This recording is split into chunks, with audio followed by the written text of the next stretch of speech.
let matrix C be equal to the 2 by 2 matrix 1, 2, negative 1, 3.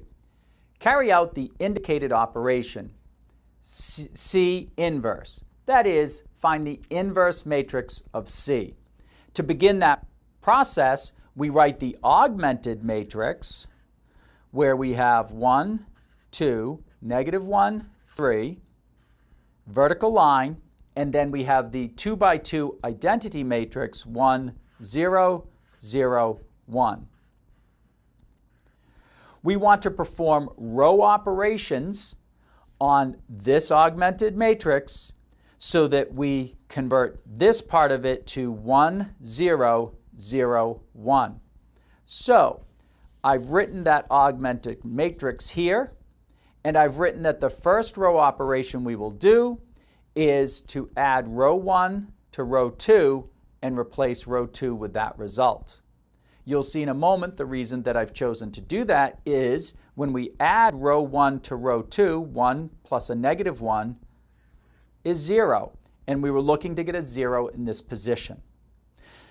Then we add 2 plus 3 is 5, 1 plus 0 is 1, and 0 plus 1 is 1. Notice that row 1 did not change because we were only making a change to row 2. Once again, we perform an operation just on row 2. We're going to multiply by 1/5. So row 1 stays the same. 0 times 1/5 is 0. 5 times 1/5 is 1. 1 times 1/5 is 1/5, and 1 times 1/5 is 1/5. So I've written that matrix at the top here, and we wish to perform the following operation. We're going to take negative 2 times row 2, add it to row 1, and replace that in row 1. The reason we're doing this is we're attempting to get a 0 in this position, and that would involve multiplying row 2 by negative 2 and adding it to row 1. So let's begin. Negative 2 times row 2.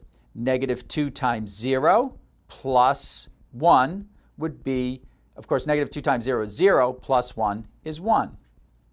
Negative 2 times 1 is negative 2, plus 2 is 0.